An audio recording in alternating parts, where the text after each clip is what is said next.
This is CES Tech Talk. I'm James Kotecki, bringing you an interview that I recorded live at the C-Space studio at CES 2023. Enjoy.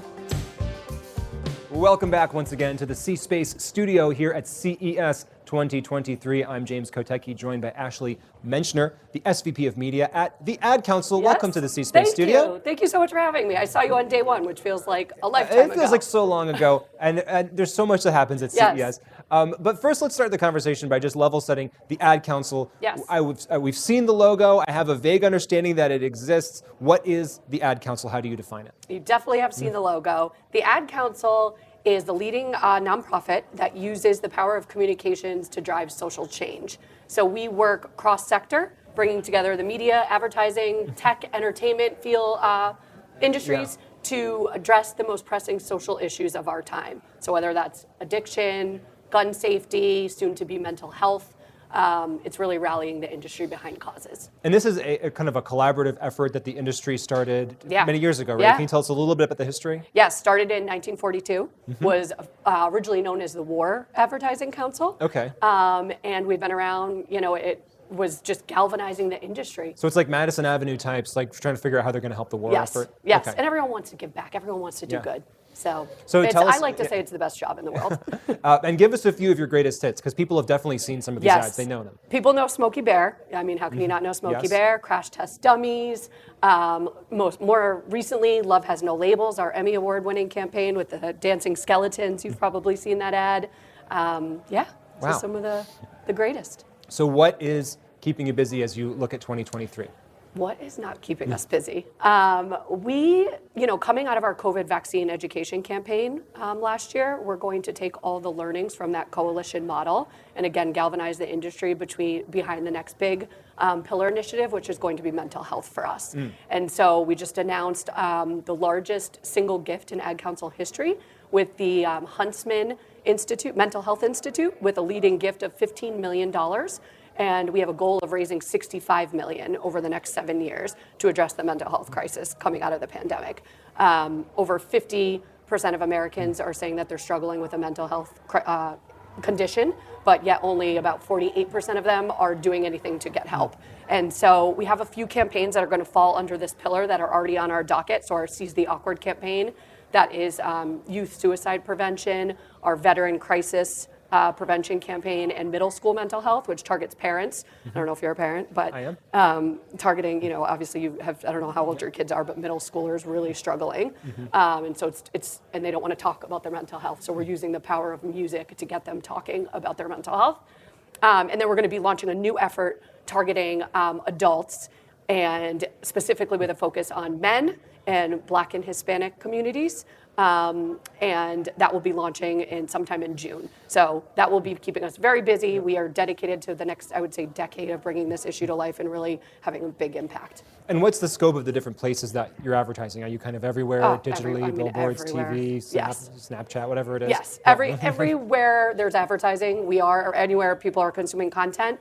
So obviously the big platform partners, Amazon, Meta, Google, are all of our partners, but also the little up-and-coming gaming companies that are testing out advertising in their product, we will work with them as well. So, yeah. So do you even think, we talk about gaming quite a bit here in the C-Space studio. Do you even think about in-game advertising? Do you think about influencers? Do you think about, ways to make the advertising seem more native and seamless? Yes. Yeah, what we used to be, again, back Smokey Bear, you'd see the television spot of Smokey on TV, and people think of the Ad Council. Right. We've evolved so much, and it goes much beyond just the TV spot in terms of working with creators.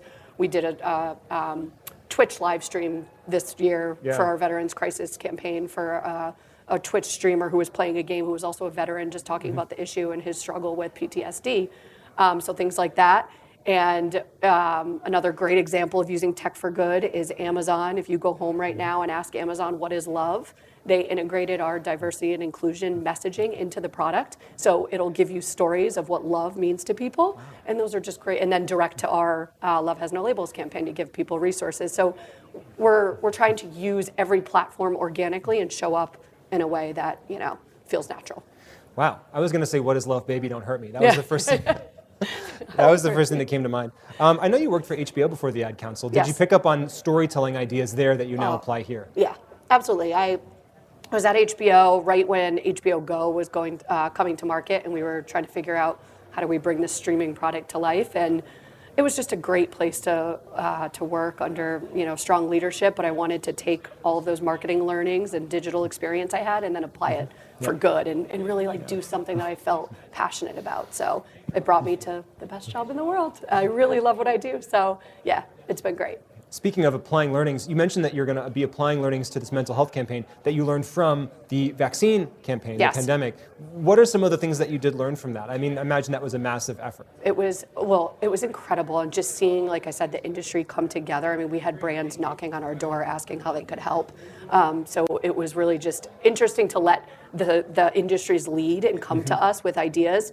But also a big learning we took from that was the need for the air game and the ground game. So really having the national communications program, but then also working in local communities. So we worked with, we had a national faith council that we went and kind of talked to pastors and local communities to really reach Black audiences. So we're trying to find ways to get more hyper-local focus. So that will be some of our learnings, and just, bringing together the brightest minds in the business.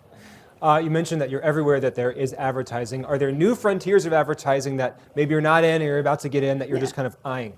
Yes. Obviously, thinking about metaverse, Web3, and what are the implications there for social good.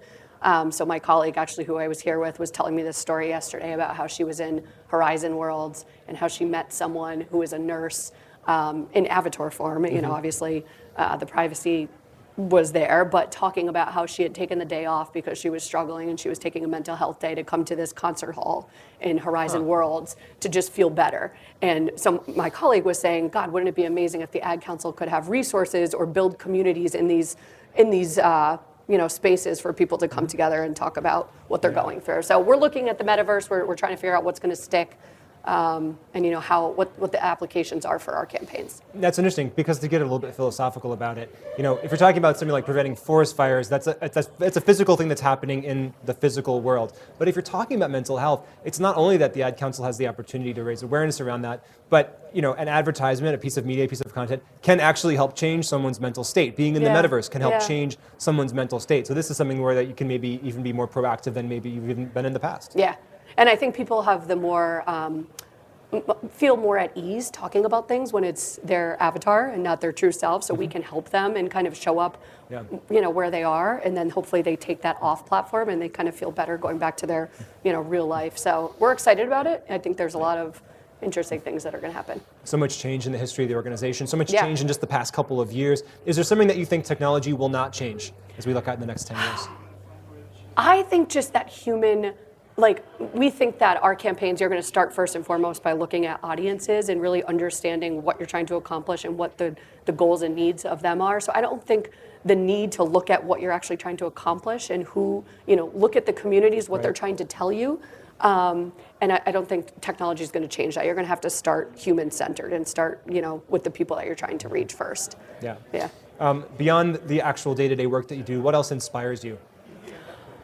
I think what inspires me is just the communities that we are trying to reach and just everyday people. Interactions like this. I was just thinking about the Damar Hamlin stuff that happened last weekend, and I was thinking about how since that's happened, $7 million have been raised for his toy drive for kids. And I'm like, people want to do good. People innately, I think, have this ability to give back, and so people inspire me, and I think just changing the world for better, Well, thank you for helping to inspire us, Ashley Menschner. Yeah, thank you. Thank you so much for having. And thanks for being here. Well, I hope you enjoyed that live conversation from CES 2023. Look up the CES C-Space Studio for more conversations like that, and get even more CES at ces.tech. That's ces.tech. And of course, please subscribe to this podcast so you don't miss a moment. I'm James Kotecki, talking tech on CES Tech Talk.